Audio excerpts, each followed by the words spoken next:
Hey guys, today's Saturday, January the 27th of 2024. We're going to go over natural gas for next week's forecast. So without any further delay, let's get into it. Yesterday, I came across a video from Peter Zeihan. You should check him out. Very interesting gentleman. Seems very smart. Knows his stuff. If you're not aware of him, I want you to check out his video. He has a video titled U.S. Natural Gas and Global Energy Supply. Peter Zeihan. And it says, today we're looking at U.S. natural gas market based on energy data from 2023.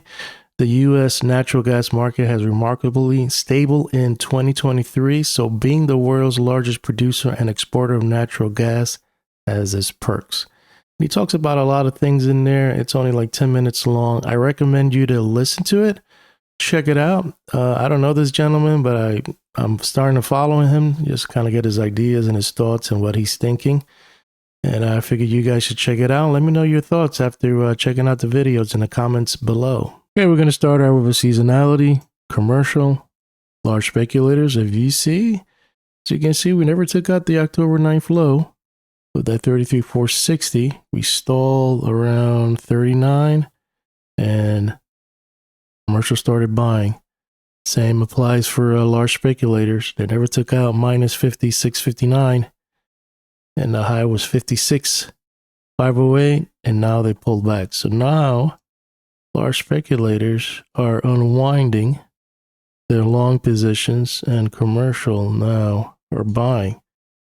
But it's stuck in a range, so it's kind of, we don't know yet until we take out these important points in regards to positions of where they're at. So right now we're kind of stuck in the middle. It's interesting to see that they reversed here. Didn't take that out. The large speculators didn't take it out either.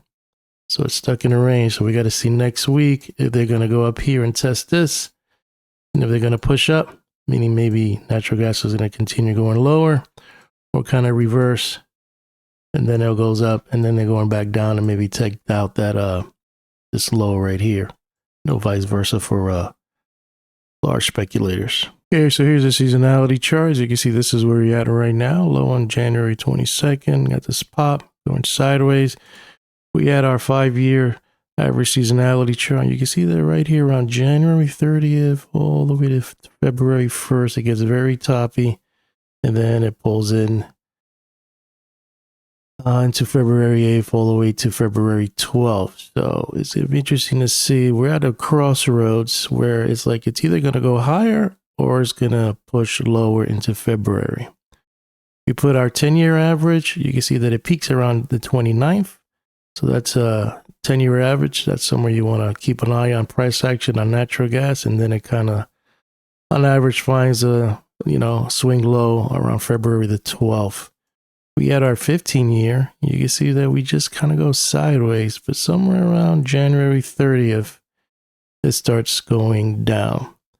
So to wrap it up, keep an eye on the 29th, the 30th, and the 1st of February. I haven't shown this one in a while, but this is one of my favorite. Using a 5-year average, you can see that March is very weak on natural gas. If we go to 10 years, you can see that February and January are weak, including their March. To the 15-year, you can see all three are weak here, and April's the strongest. And doing a 20-year, you can see the natural gas on February is the weakest.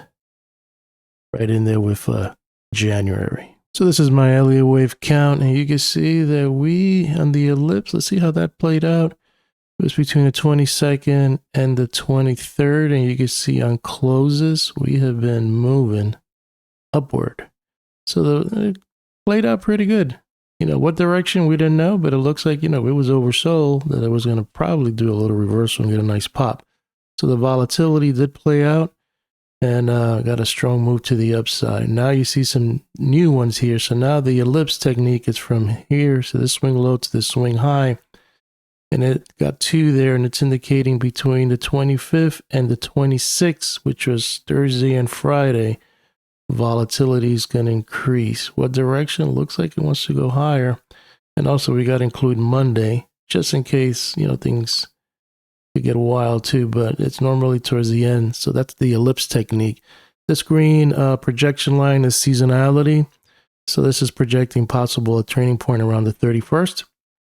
And we already went over that on the other seasonality chart. So yeah, it could probably get a nice little bump, and then somewhere comparing it with the other seasonality chart I showed you, and this one could get kind of toppy and then pull back. We know that February and March are weak.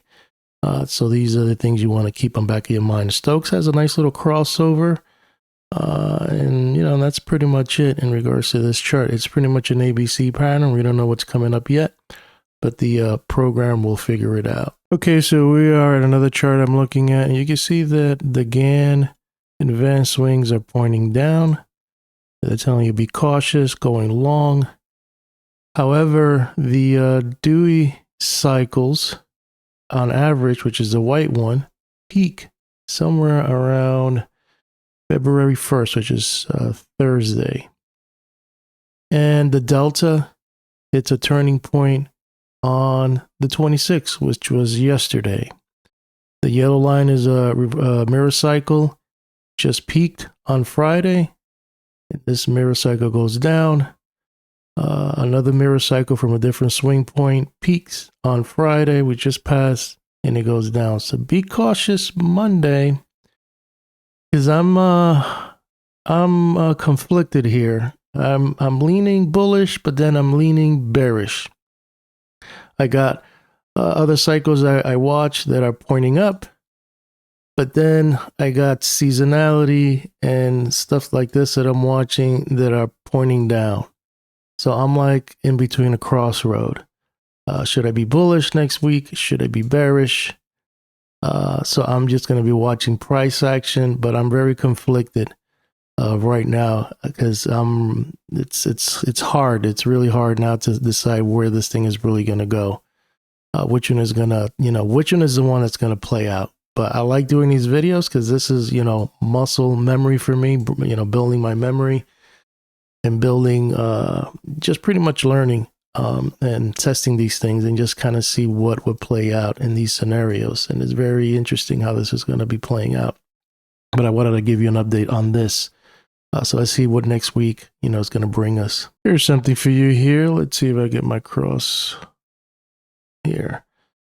So I had a 29 count here, and I'm using trading days. So from this low to here is 29. So we take this and put it on this peak, from this high to this low, that's 29.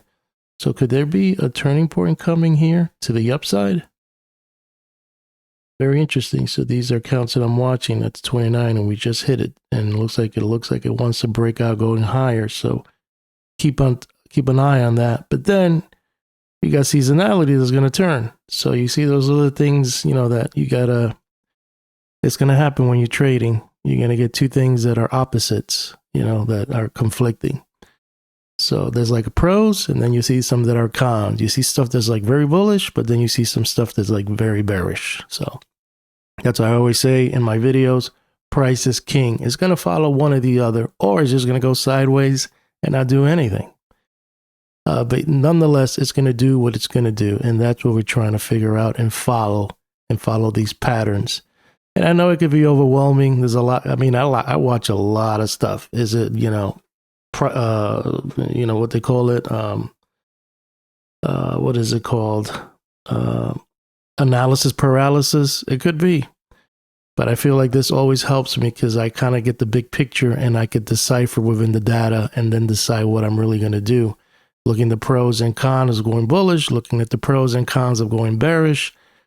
And what's even probably better, just probably staying on the sidelines because it's just very undecisive and price action is not helping. So it's like a lot of things you got to consider. Okay, so this is my master chart and I want to show you a few things here. So let's start with our spectrum analyzer. And this one is using the algorithm or setting of the RPO, relative price oscillation.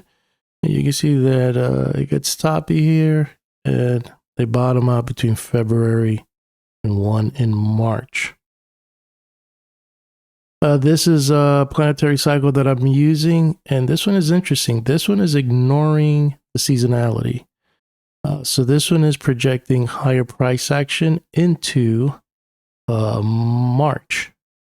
So if February comes and we just grinding higher and grinding higher and grinding higher, and March comes and we grinding higher, this cycle probably has something to do with that. But this is the bullish cycle. This is the one that you're like, you know what, I'm bullish. I think prices are going to go higher. Then this one is backing you up. This one's different. This one is another cycle I'm using. And this one tops out around the 30th. So remember the 29th, the 26th, the 30th, February 1st, 2nd, things get toppy. And they pull into February the 10th. It says it kind of bottoms out around March. This is another cycle I'm watching. And this one is bullish. This one is kind of like the other cycle that I'm watching. And you can see that it goes higher into March.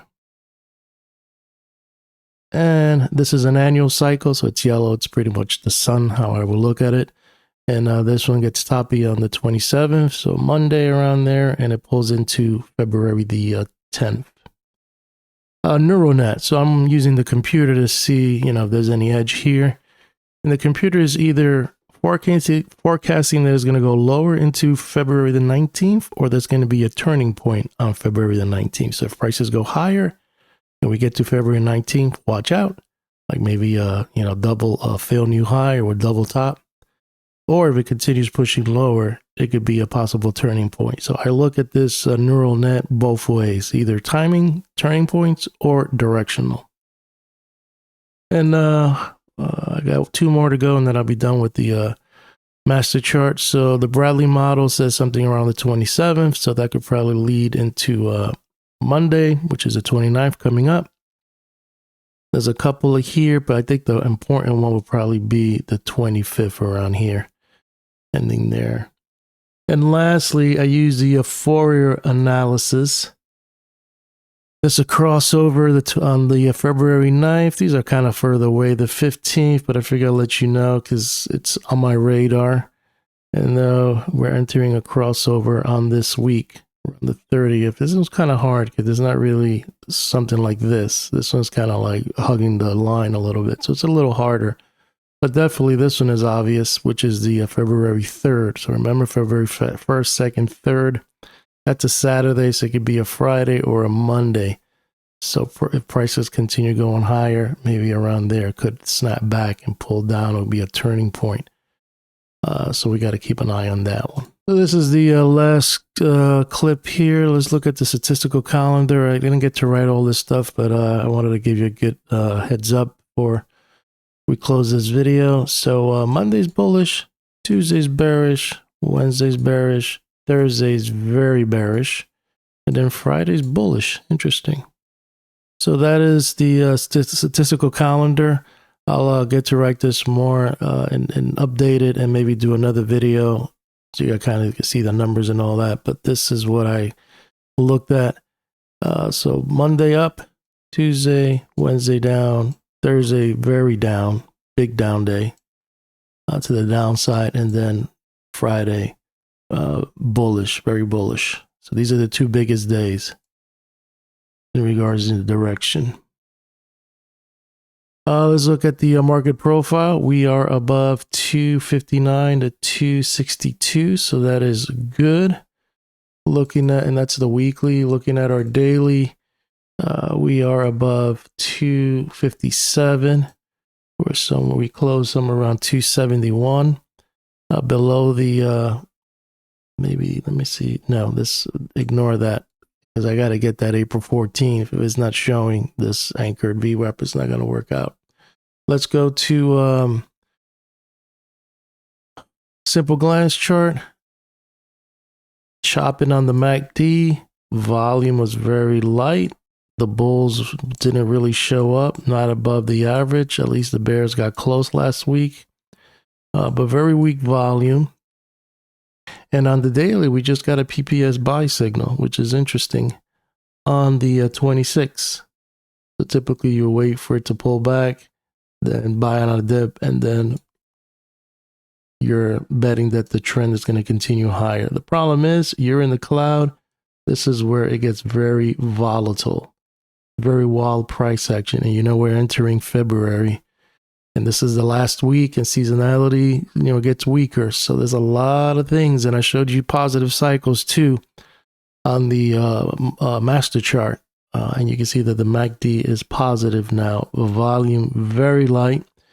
In the commitments of traders report, commercial are buying and large speculators unwinded. You know, they unloaded some of their positions. So there's a lot of mixed stuff happening here. Let's look at our